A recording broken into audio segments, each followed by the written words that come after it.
Good morning, everyone. Good morning. How fabulous. Can we just say how fabulous to see you all here in this tremendous room. It's almost like we have a fireplace going here on such an auspicious day. My name is Anya Kreitney, and I work right here at the Library of Congress. And for the past 5 years, it's been my great honor to champion the National Ambassador for Young People's Literature program alongside our energetic and unwavering program partners at Every Child a Reader who are here today. I have come to learn that it's true.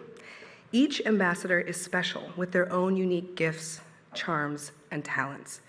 Having now seen Jason Reynolds and Meg Medina's ambassadorship from beginning to end, I've come to admire so much beyond the ambassador's obvious dedication and spectacular ability to relate to children of all ages.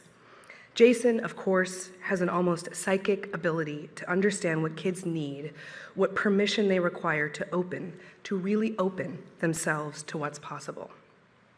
And Meg, to me, is grounding. Rooted, she's all heart. She welcomes you, and like the good people in our lives, she invites you to reach for excellence. I'm spending time with and still getting to know our newest national ambassador, but already he's glimmering, shining at the edges. Folds this way. A star who can't help but delight in the beautiful but often strange edges of our world. He's also a person for whom children are a true beacon, and his service is what appears to be one of his North Stars. He has already charmed the library, and I too can't wait for more adventures. Now, because we've trudged and battled the elements this morning, thank you kids for your patience. I don't want to keep us up here any longer, but I do want to introduce the person who not only manages this extraordinary library, but also has a very special appreciation for young people. Please join me in welcoming Dr. Carla Hayden. Thank you. Well, thank you. And wow, this is really wonderful. And we've got some young people in the back. Could you just clap and say hi? All right, you made it. We were so worried. This is great because this is a wonderful time. We're excited and we're so happy to have people in person, but also online. We have people that are joining us from all over the country, students and teachers and librarians and reading champions of all ages. So let's give ourselves a round of applause, virtually and everything. Hey. And I want to give a special acknowledgement to the two schools that are with us in person today who made it through the weather. And so when I call your school, you give your school cheer. St. Peter's School. Right. You made it. The Capitol Hill Day School. Let's go back to St. Peter. St. Peter, you were first, I know. Come on, you heard that. Come on. This is like the Super Bowl of reading. Thank you. Because you're the reason that we do these programs. We want to ensure that everyone, and in fact, when I was coming up, one of the young people from the Capitol Hill Day School said, "Is this a real library? Can we do things here?" And yes, you can. We want you to find yourselves in our books and our comics and our music and our movies and newspapers and maps. We have something for everyone. And in fact, we want you to come back and visit the Young Reader Center and our Programs Lab. And it's a probably special place where the young and the young in heart can explore all those collections. And then we've got a new center that's going to be opening soon called The Source. And that's going to be really special. So we hope you come back. But I can't let this moment pass without mentioning the impacts that books and reading have had on my own life. I often talk about the joy that I had when I was 8 years old And I love to read and everything, but I never really saw anybody that looked like me in a book until, and I don't remember the librarian's name, but I went into this little branch library I went to every day, and someone put this book in my hand called Bright April. And it was about a young girl who was brown like me, and she was celebrating her birthday, and her parents played the piano, and she had all these pictures, and she was so cute. I thought she looked like me. Not really. But I could see myself. So it means so much when you see yourself in a book, but also when books open up the world to you. So that's why the Library of Congress created the National Ambassador for Young People's Literature. And it started in 2008, and we have enlisted what we call the rock stars of young people's literature. And we've watched, as Anya said, the national ambassadors travel the world and the country in particular, and each ambassador has been different. So before we welcome our special rock star today, I must thank our supporters. The Library of Congress James Madison Council, the chief library sponsor of this incredible program, and Sue Siegel is right here, and Kathy Milliken are here to give us a shout out. Candlewick Press, and please stand up, Candlewick Press representatives, because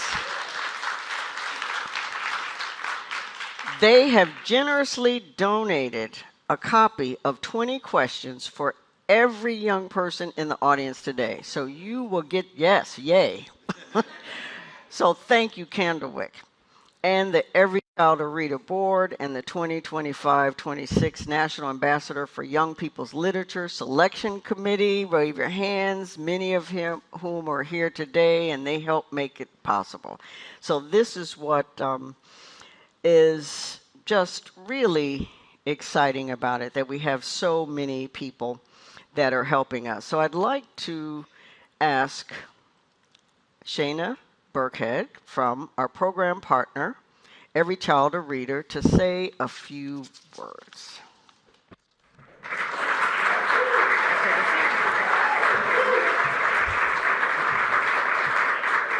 Thank you so much, Dr. Hayden, and hello, everyone. It's an honor to be here representing Every Child a Reader at the inauguration of our 9th National Ambassador. I've had the honor of being at these since Kate DiCamillo was inaugurated, so it's lovely to be here today. This is the perfect celebratory kickoff of Mac's 2 years as ambassador, but it is certainly not the start of his ambassador journey. That started all the way back in August of last year. The months leading up to today have been full of preparation and planning, conversations and brainstorming sessions, details upon details to hash out. They were also filled, though, with promise and anticipation, full of collaboration and creativity as we dreamed together about what the next 2 years could hold. And while the process has been a little different for each ambassador, two things have always been the same. One, each ambassador has always come to that first meeting with a really clear idea of what they want their platform to be about. And coming up with a name for said platform is never easy. But how could it be? The platform name has to be both specific and expansive. It needs to connect with kids and grown-ups. It needs to tell people what the ambassador is going to be sharing and doing over their 2 years. And it needs to do that in as few words as possible. It also helps if it sticks in the brain and is quippy. So yeah, it's just a breeze. But we always get there in the end. So ever since we settled on Mac's platform title, I've been doing what you might call a consumer survey or, I don't know, a focus group with my 2 kids, who are 3 and 5. Every night when we pick out a book to read for bed, this is what I've been doing. I shall demonstrate for you. I pick up the book and I say, "Behold, the picture book."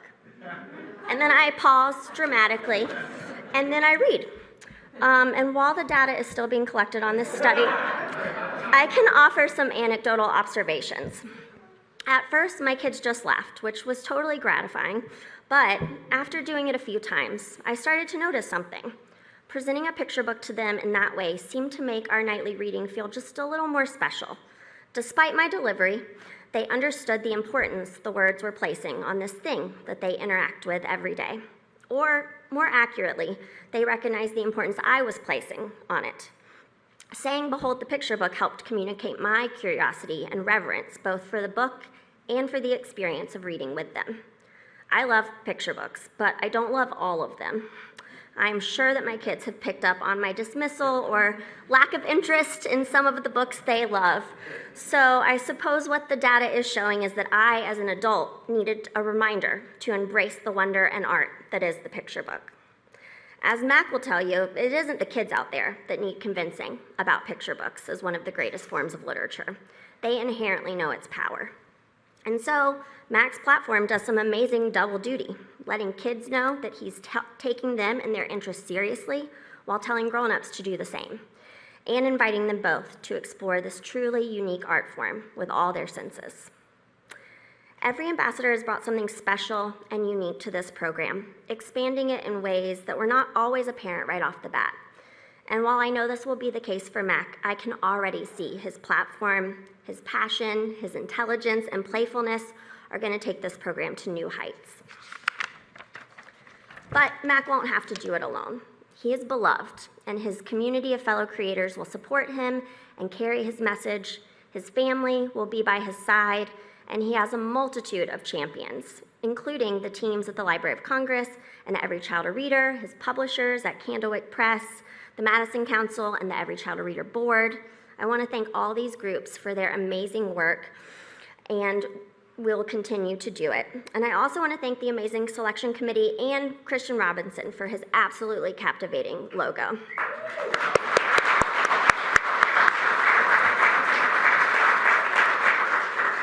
Speaking of champions, Meg Medina was going to be here today for a figurative passing of the torch, but the weather has kept her at home, unfortunately. She did send us some well wishes and thoughts, so I'm going to share those with you. Pretend now that I am Meg.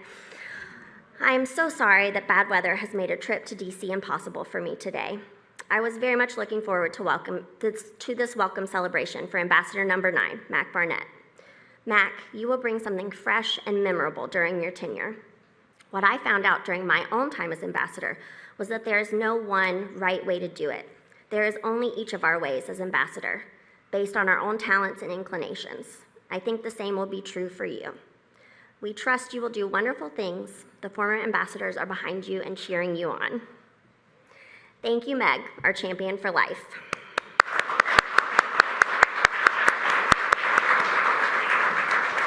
And thank you all for being here today. So let's get this party started, Dr. Hayden.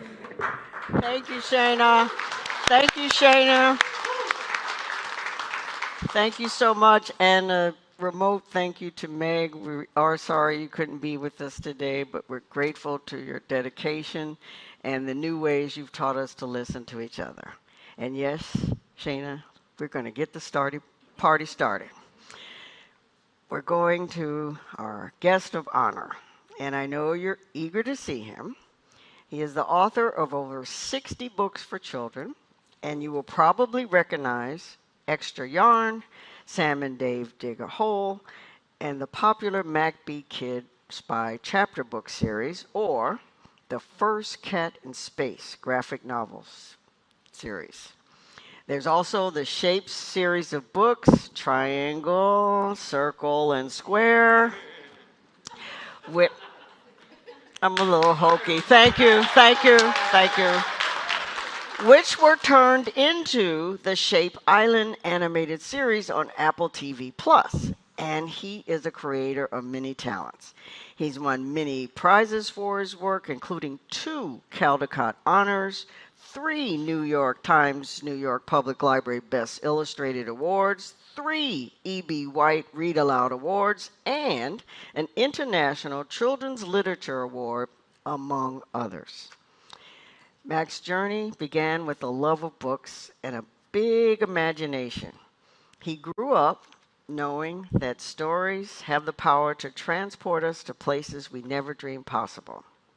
Then he began working with children, first as a volunteer reading tutor in high school, next as a camp counselor in college, and then as a leader of 826LA, a nonprofit dedicated to supporting kids' writing pursuits. And now, as an accomplished writer, Barnett is known for his deep respect for children, for their minds, for their complexity, and their emotional intelligence. He loves that kids read so deeply and in so many formats: graphic novels, chapter books, and especially, of course, picture books. And he will be sharing the power of picture books during his entire term as ambassador. His signature program, Behold, the Picture Book. Let's create stories we can feel, hear, and see. We'll explore the impactful ways picture books blend words and illustrations to create an amazing reading experience. He's a thoughtful, fun person who can't wait to get on the road to meet everyone.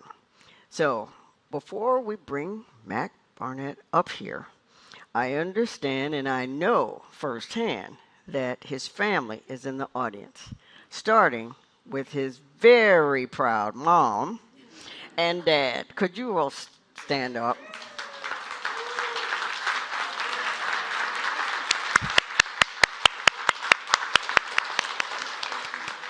And an extra special guest, his 3.5-year-old son, Rafe.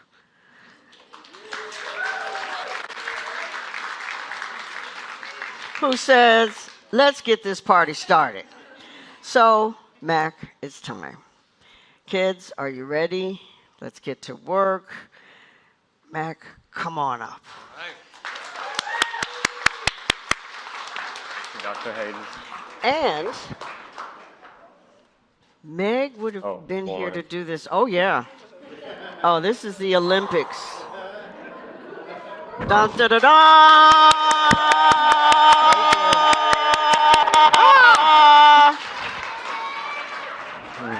Over to you. Thank you so much, Dr. Hayden. All right. Hi, everybody. Hey. I'm Mac Barnett. Kids, please, you just call me Mac. Grown-ups, you can call me Mr. Ambassador. It's not a joke. I'm a children's book author. That means that I am one of the many people who writes books for you. And that might seem obvious, you might already know that, but I want to say when I was your age, I had never met an author before. I didn't have any authors in my family. I never really knew any authors at all. Authors didn't come from my town. I thought maybe authors were people from somewhere else, or probably just people who died 100 years ago. But look at me. I'm alive! And if you're interested in writing, if you want this job, it is a real job. That is my job, and I love my job. So thank you for joining me here today in this spectacular building, the Library of Congress. I first came here to the library when I was a kid. My dad took me on a trip. It was like our big trip that we took together when I was a kid was to Washington, D.C. And my dad had a list of stuff we were going to see. We saw all the stuff. But the one thing that I put on the list, I said, Dad, I want to visit the Library of Congress. And my dad said, yeah, all right. That's a good my dad, by the way. That's a really good impression of my dad. You don't know him, but that he's here. That's him. Wait, raise your hand, Dad. Give us you want to say, yeah, all right. It's pretty good. It's pretty good. I still remember, like, the view that you all saw today, craning my head up at the ceiling. It is etched in my brain. I remember what it felt like to stand there and look at this building that celebrates literature and knowledge and information. And now I'm back all the way from my home in California. I know. To be inaugurated as your 9th National Ambassador for Young People's Literature. So, yeah, you can applaud for that. That's Sure. Let's do it. Let's do it. Can I read you guys a story? That's what I really like to do. All right. This is a picture book. Now, it's a little strange. The cover, most of the time if you look at the cover of a book, it has words on it. The words give you important information, the title, the author's name, the illustrator's name. This book, it doesn't have any words on the cover at all. But you might be able to figure out what it is called. It's called Triangle. That's right. Triangle, by me and my good friend, John Clausen. And actually, John drew the pictures in this book. He's here. John, would you come up and read this with me? Yeah. All right.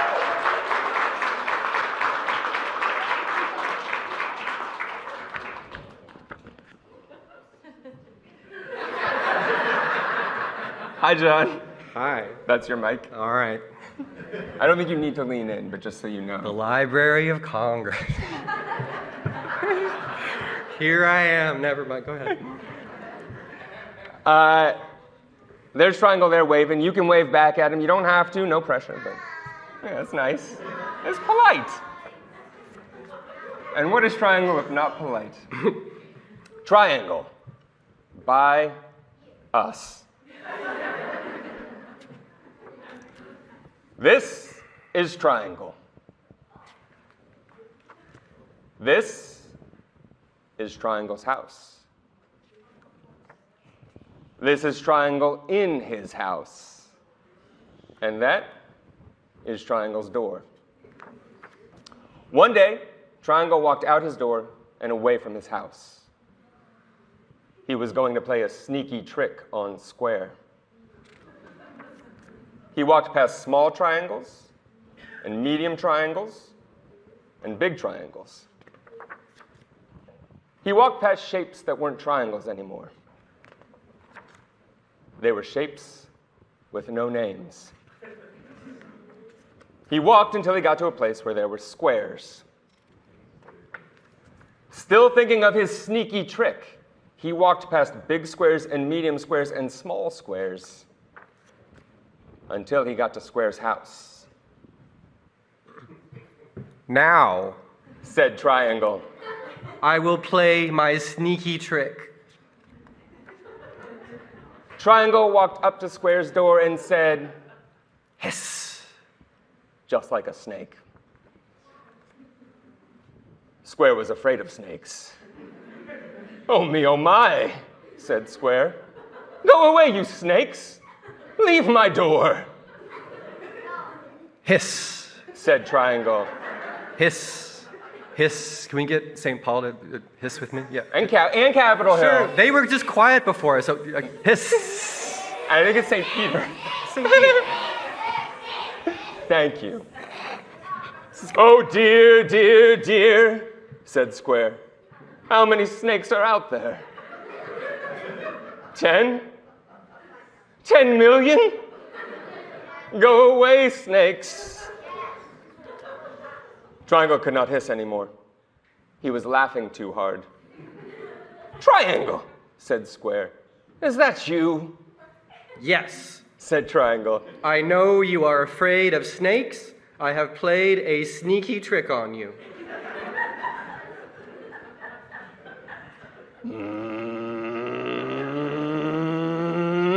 Square ran after Triangle, past small squares and medium squares and big squares.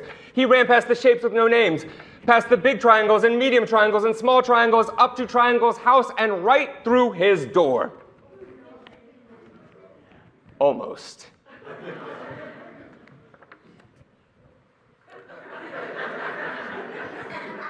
You are stuck. Triangle laughed and laughed. Then he stopped. His house was all dark. Triangle was afraid of the dark. It's too dark. Said Triangle. You're blocking my light. Go away, you block. Leave my door. It was Square's turn to laugh. I know you are afraid of the dark. Now I have played a sneaky trick on you. You see, Triangle, This was my plan all along. But do you really believe him? The end. Thank you so much. Thank you, Jamie.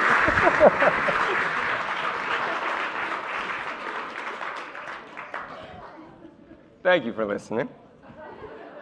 I started writing books for children because I love reading picture books out loud to kids. But I started loving reading because my mom read picture books out loud to me.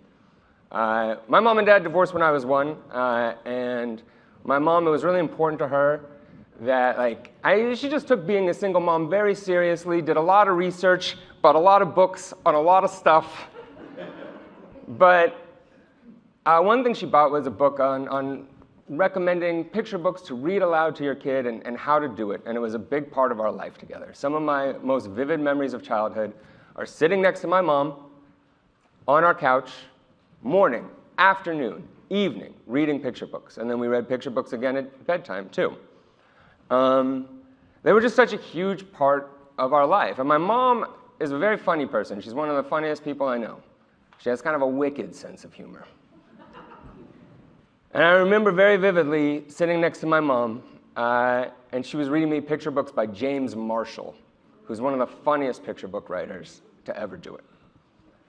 And my mom started laughing so hard that she stopped reading the story. And I looked over at her, and tears were coming out of her eyes. She was laughing so hard. And I love this story. I think James Marshall books are so funny, and I was laughing so hard too. But I said, look at this. My mom, the funniest person I know, can't even read this because she loves this book so much. She thinks it's so funny.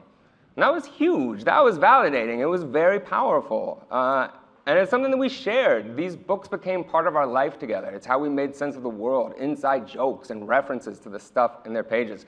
These books bound us together as a family.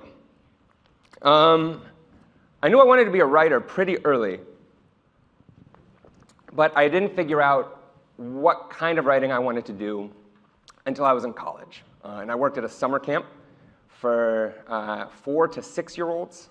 It was like a sports-themed summer camp, and I was in charge of the 4-year-olds because I don't really play sports, and neither do 4-year-olds. It's probably obvious I don't play sports because I called it a sports-themed summer camp. That's not how athletes refer to sports. And, 4-year-olds basically, it would be soccer time, and it would be scheduled for 30 minutes, and the soccer coach would blow a whistle and say, all right, kids, dribble the ball around these cones. And then, the first kid would knock over the cone and start crying, and the rest of the kids would start crying. And then the coach would blow the whistle again and be like, okay, that's the end of soccer. Just go under that shady tree where Mac is, and he's going to tell you a story. And so that was sort of my first audience, just hysterical, overheated 4-year-olds whose dreams of being professional soccer players had just been dashed. And I had to find stories that met their needs, and I made them up. I made up stories because the little shelf of books at this summer camp that they had for people to read, the books weren't very good. I was not going to read those books out loud. They were too long, or they seemed like they were written by people who had never met a kid. And yeah, you know what I'm talking about. Definitely by people who had never read a book out loud to a kid and didn't know what it was going to be like for me, an adult, to have to sit there and read this thing. And none of us were enjoying it. There was one picture book, though, that I didn't know when I was a kid. I didn't have this book growing up, but it was sitting there at the end of the shelf. And I picked it up because I thought it had a cool cover. Yeah. The Stinky Cheese Man and Other Fairly Stupid Tales by John Sheska and Lane Smith. And I read this book. I loved it. It blew my mind. I just read it in a little camp office. And I was like, this is so funny, so strange, so experimental. This is so smart. I studied it sounds so obnoxious, but I studied difficult literature in college. Literature that was intentionally a little hard to understand. And I was like, this is right up my alley. I got to read this to the 4-year-olds. They're probably not going to get everything about it. But there are jokes in here for me, and maybe some in there for them, and the pictures are cool. And I open up the first page. I haven't read this book out loud, and I'm going to... John Sheska is here, by the way, the first national ambassador.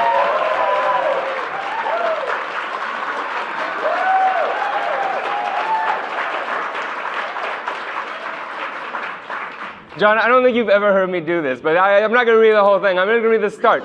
Yes. Yeah. We got time.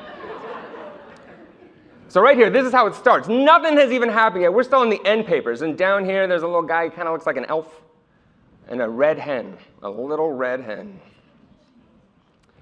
I have found a kernel of wheat, said the little red hen. Now, who will help me plant this wheat? Where's that lazy dog? Where is that lazy cat? Where is that lazy mouse? Hey, wait a minute. Hold everything. You can't tell your story right here. This is the end paper. The book hasn't even started yet. Who are you? Will you help me plant the wheat? I'm Jack.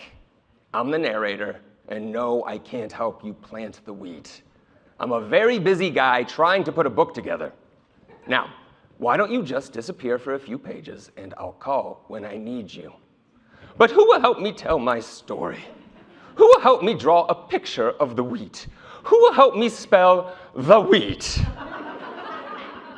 Listen, hen, forget the wheat. Here comes the title page. Title page. For the Stinky Cheese Man and Other Fairly Stupid Tales. What an opening! You can apply for that. And as soon as I started the book, I was so surprised reading that to my 4-year-olds. It's a very complicated set of things happening, right? The narrator is also a character. Another character in the story is starting to talk too early. She's appearing on the end pages. And then it says this whole thing is going to get crashed by the title page. And a lot of my kids in my camping group, they didn't know what a title page was. But they did because of the way that it was written. That's right. Title page. And now you know, oh yeah, that thing I see in the book, it's called a title page. Oh, that person who puts the story together. That's the narrator. This book was teaching you to understand the jokes as it was telling you these jokes. And it was a very sophisticated world, a very sophisticated set of jokes, but it knew that its audience, even my 4-year-olds, could understand these jokes. They might be missing some of the references, but sophistication, complexity, they already knew that life was complex, and they got the joke. It really changed my whole life. Like when people say, a lot of times adults will say to you, like, a book can change your life. And I loved to read when I was a kid, but I was like, what do you mean by that? What do you mean a book can change your life? This book changed my life. This is the actual copy of the book that I used to read to kids in the summer. You can see right here, it says Strawberry Canyon Camps.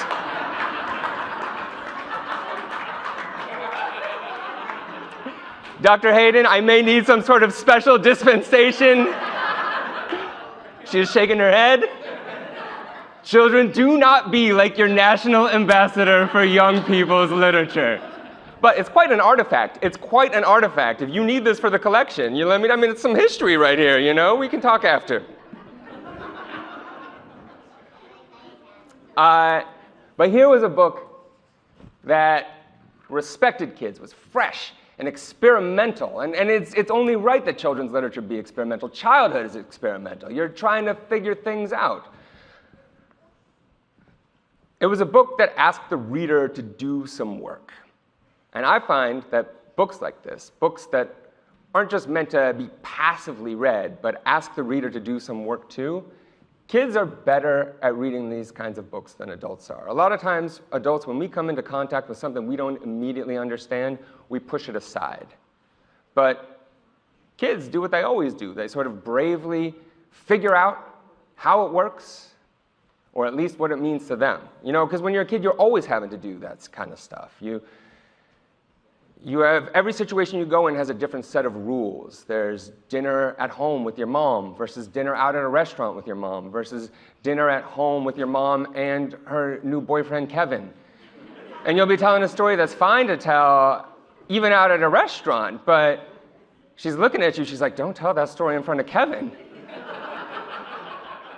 And then you learn a lot about Kevin, and by the way, Kevin is here. No, he's not. Kevin is not here. Kevin's not here. Kevin is not here. Thank goodness.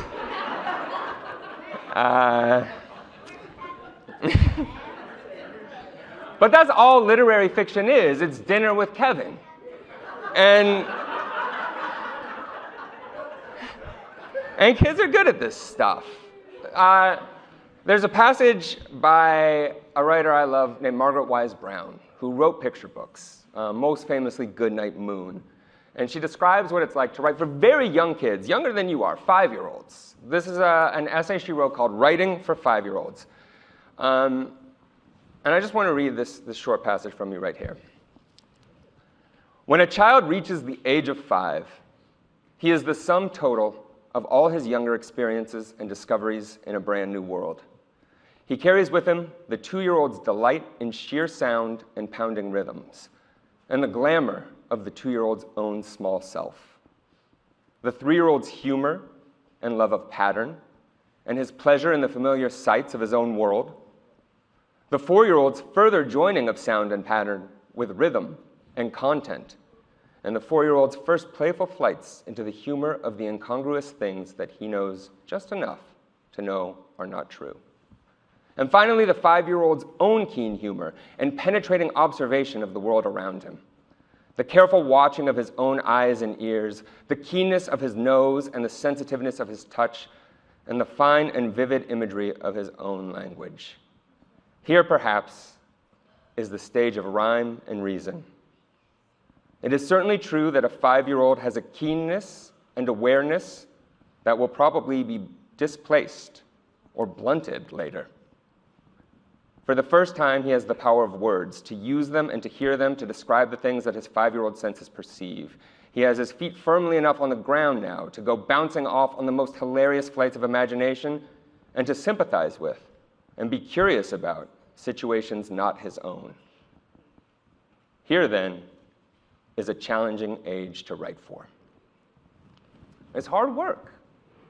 A lot of people think writing kids' books is easy or cute or simple. But it's hard work because you deserve great art that reflects your complex lives.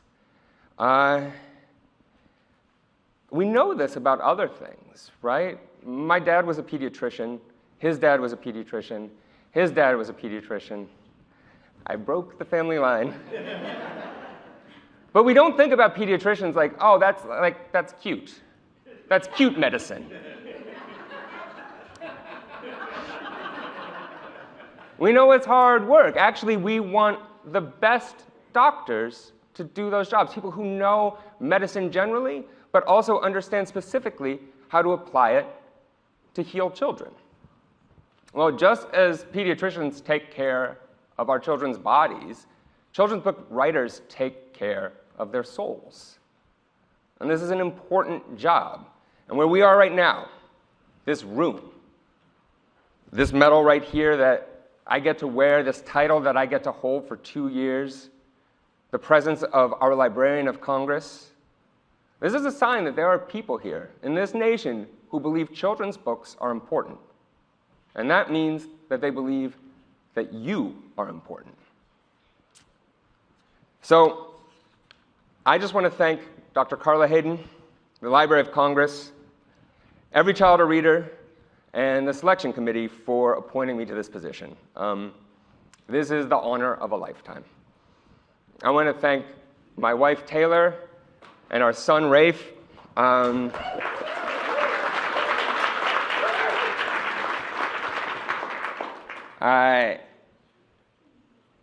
Taylor is a children's book editor. She is one of our great children's book editors.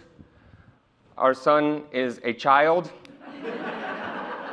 So we are a children's book house. These books are at the center of our lives. I met Taylor a few months before my first book came out, and our understanding of books and the world and everything we've built, everything I do comes from the home that we have built, and now the three of us share, and I love you both so much.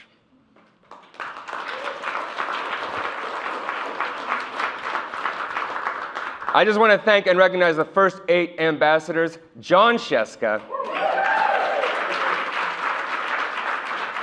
Catherine Patterson, Walter Dean Myers, Kate DiCamillo, Jean Luen Yang, Jacqueline Woodson, Jason Reynolds, and Meg Medina. I want to thank the ambassadorial team: Anya, Shayna, Rachel, Clay, Desiree, Carl, Brett, Jen. I met Jen when Jen was a kid. Her mom owns one of the great bookstores in this country, Little Shop of Stories. Now I work with Jen. I'm old. And Candlewick Press, thank you for being here and supporting my ambassadorial term. Thank you, everybody. This means a ton. And I was specifically warned not to do that. And that's as good a way to end as anywhere. A mistake.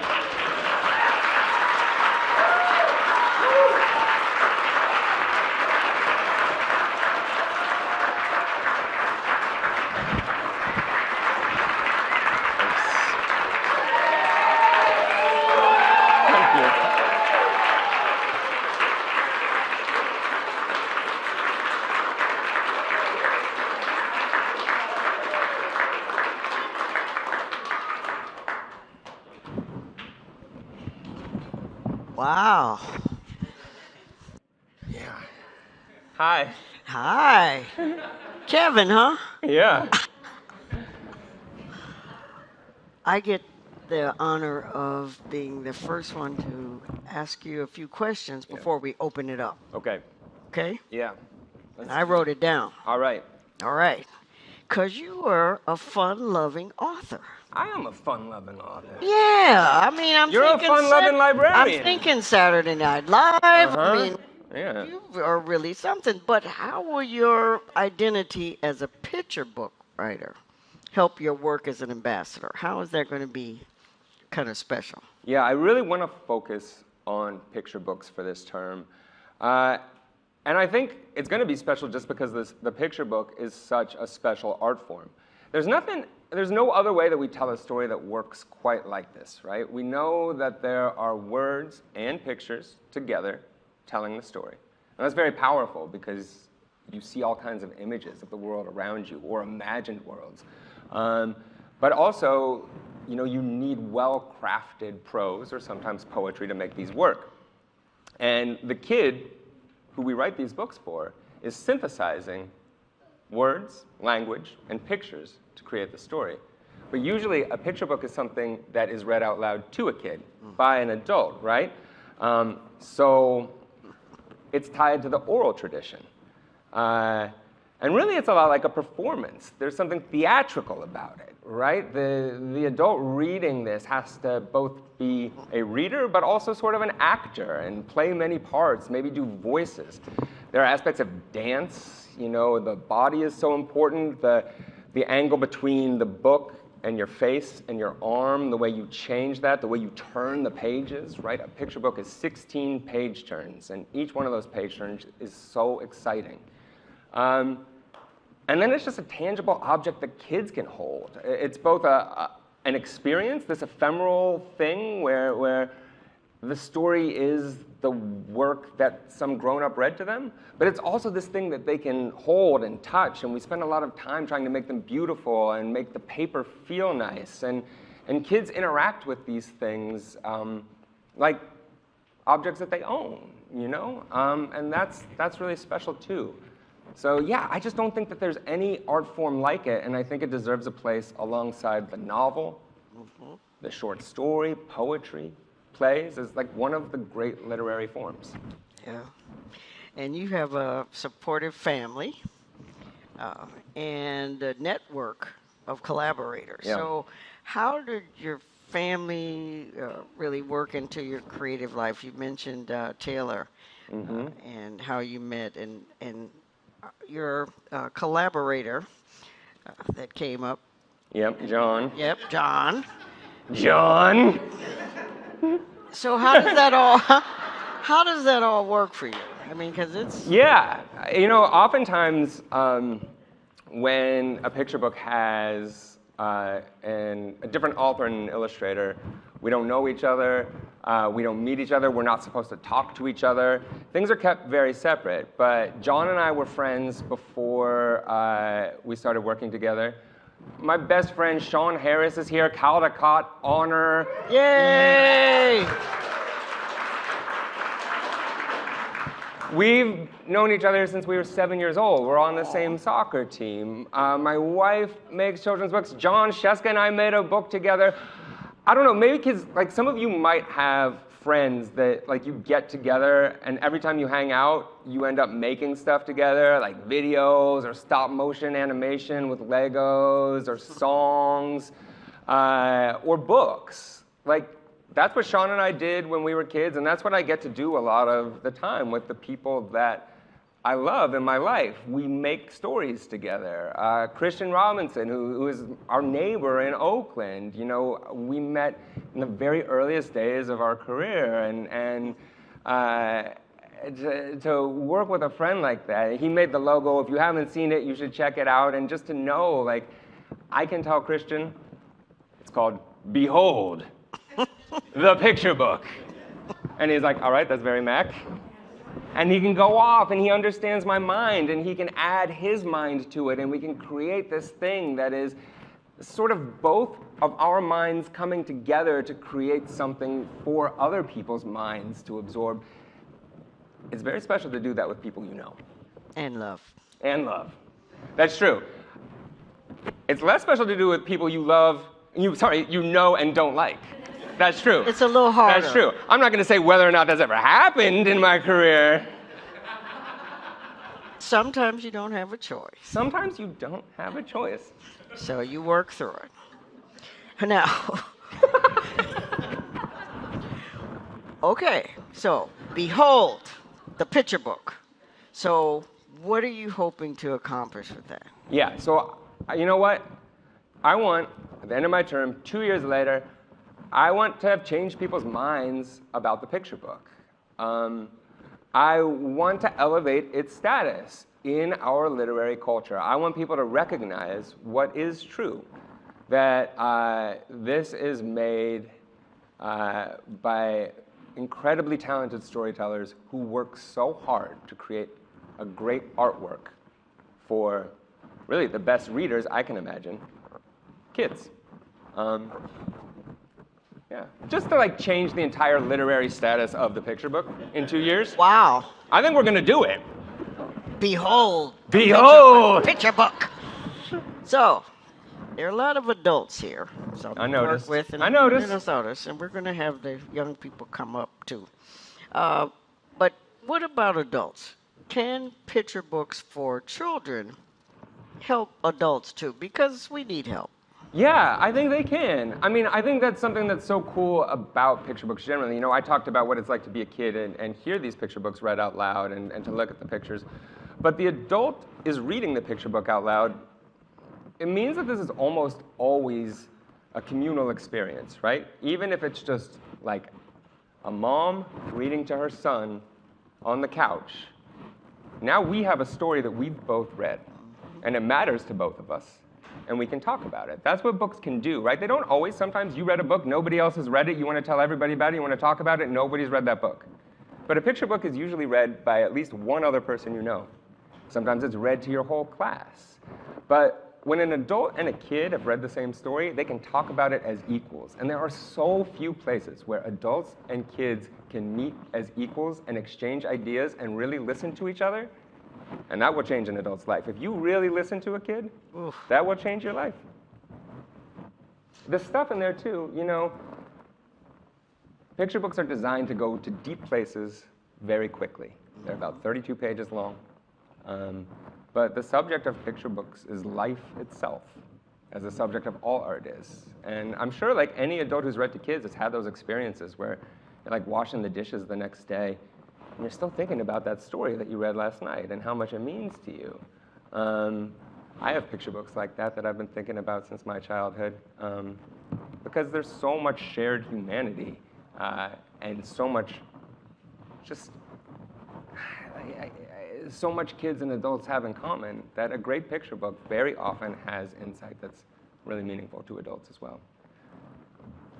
Behold. Behold! Behold! I'm going to be saying that all. Oh, behold. There you go. So let's open it up. I've had my time with you alone, but now we're going to open it up. So, Anya, you're going to lead us, you said.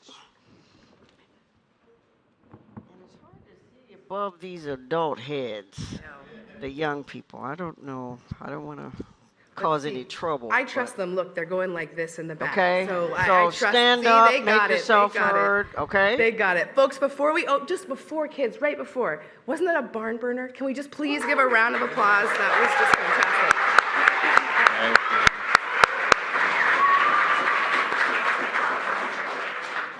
Okay, kids, so now it's your turn to ask Max some questions. We have friends in the back who have microphones. Please wait until they come to you. And we're going to start. I think we have let's see, maybe we'll start on this side, Kit, maybe, and then we can move to the other side. Right on this side, guys. You were so bold a second ago. What happened? There we go. A question for Matt. How long have you been wanting to be an ambassador for? All right, this is kind of wild. I'll tell you this. So, I told you Stinky Cheese Man is what made me want to write children's books, right? So I went back to college, and I just kept talking about this picture book to all of my friends. And I said, I want to write picture books. I'd always wanted to be a writer, but then I came back and I was like, I want to write picture books. And I would tell everybody, see, over the summer I read this book called The Stinky Cheese Man. And one of my best friends, Kate Sherwood, said, you know that Casey's dad wrote that book, right? She was talking about our other friend, Casey. Kate Sherwood is here right now, too, actually. She really is. And she and Casey told John about my idea for a book. And when I finished my first book, I sent it to John, and I said, your book inspired me. And he wrote me back, and he told me that he loved it, and he sent it to his agent, and he helped me get my first book published. And John has been my mentor. He has helped me understand how to write picture books, how to do a school visit, just how to be a good person in the world. And I was staying at John's house when he got the news that he was going to be the first ambassador for young people's literature. He was just like putting me up because I was a young writer who could not afford a hotel in New York City. I didn't have a book out yet, but he knew that I cared about picture books and I had some coming, and we talked about this, and I thought it was so incredible that this position had been created, and I did hope that one day I could serve as this. But it feels weird to be like, since literally it started, I've wanted this job. But that's kind of true. What can I say? Yeah. Another brave. Okay. Yep. Alexandra, and what was the first book that you ever Sorry. Okay. My name's Alexandra, and what was the first book you ever made? Oh, that's a great question. Thank you for that. The first book that I ever wrote as a job was called Billy Twitters and His Blue Whale Problem. And it's about a kid who gets a blue whale as a pet, but it's a punishment, and it ruins his life. And that's the end.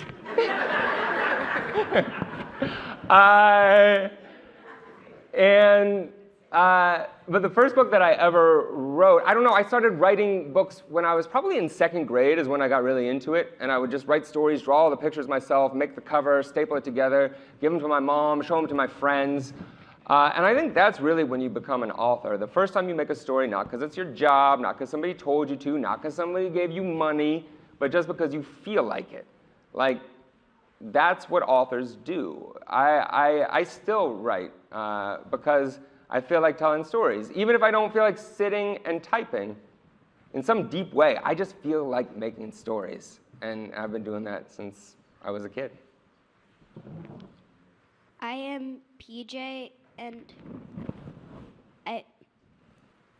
why do you like the Stinky Cheese Man's pictures? And also, I think the Stinky Cheese Man is a very good book.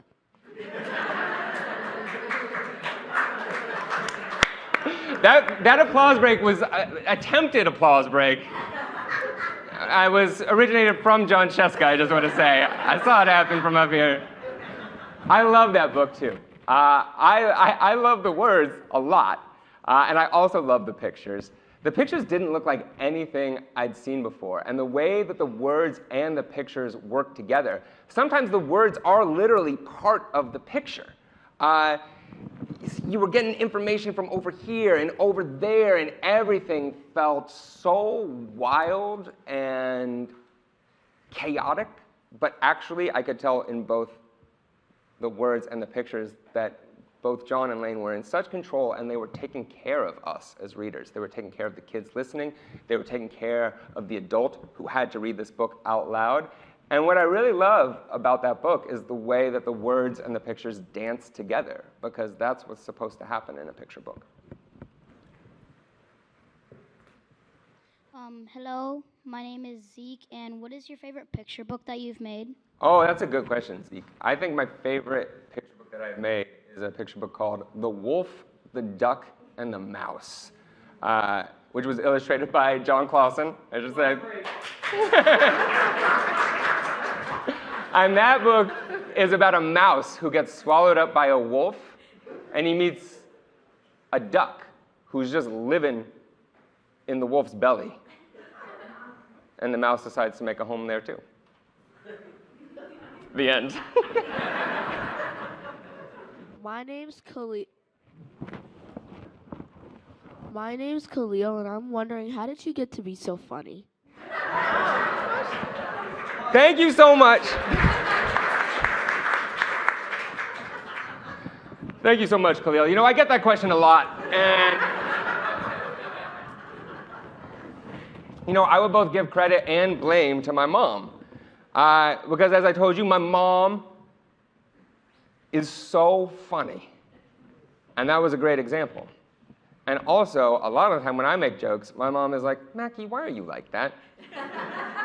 That's not funny. Do people really think this stuff is funny?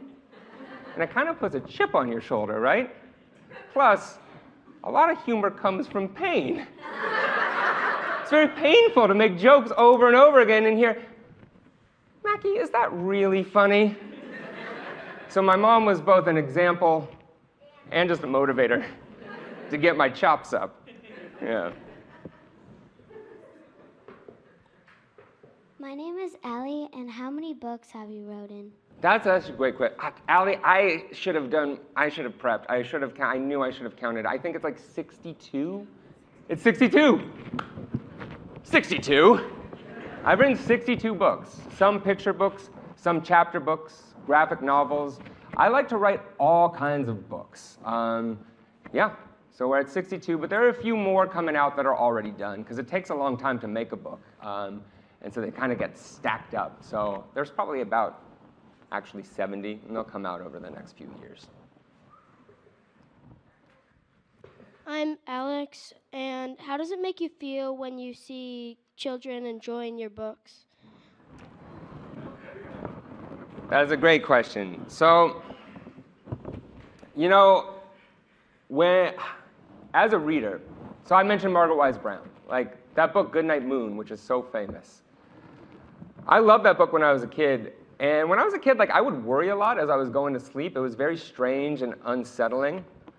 And that book felt to me exactly like falling asleep felt, where it was a little bit scary, but also very cozy, where it was both like very noisy, but also really quiet. This really complicated mix of feelings that I had never told anybody about, and I don't even know if I could put into words. But when I read that book, I felt like there was another mind out there that understood mine, and I understood that mind too. And that's what reading a great book that you really care about can feel like, right? You're like, there's somebody out there who really gets me.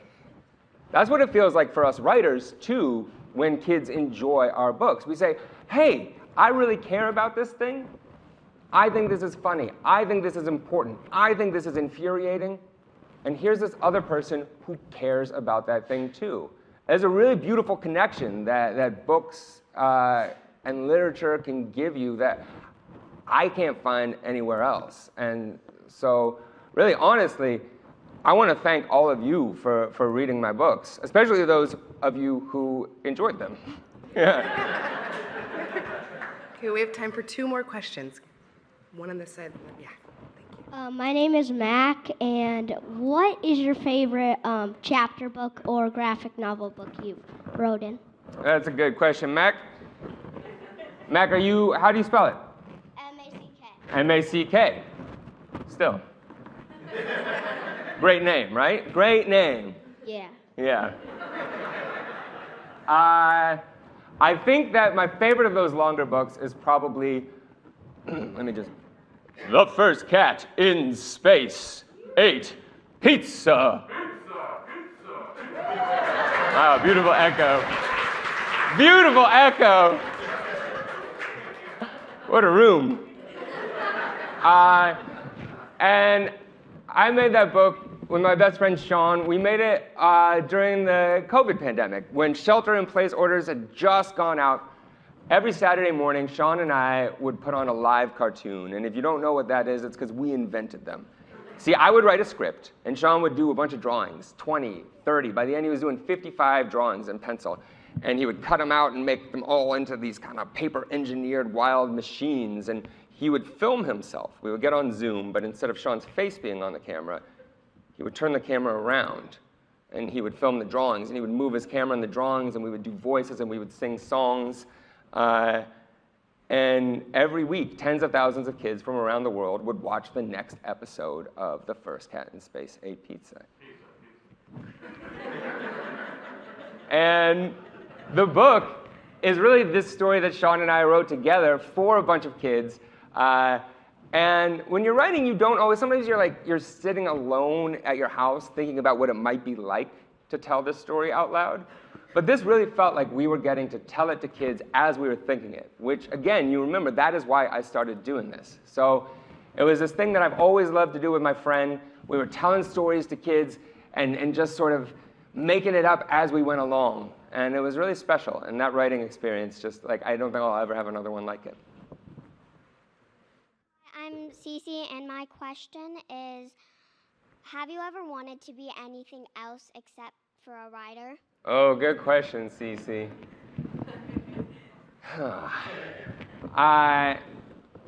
So my plan when I graduated college is I said, I'm going to try to write a picture book. And if it works, great. I'm going to keep trying to be an author. But if it doesn't work, I'm going to go back to school and become a medievalist. And if you don't know what a medievalist is, it meant that basically I was going to go and I was going to read books that were written 1,000 years ago and grow a gigantic beard. Like so big that like an owl would live in it. That was my plan.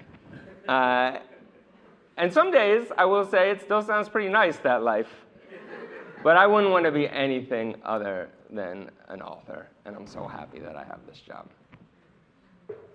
What a perfect place to pause. Thank you.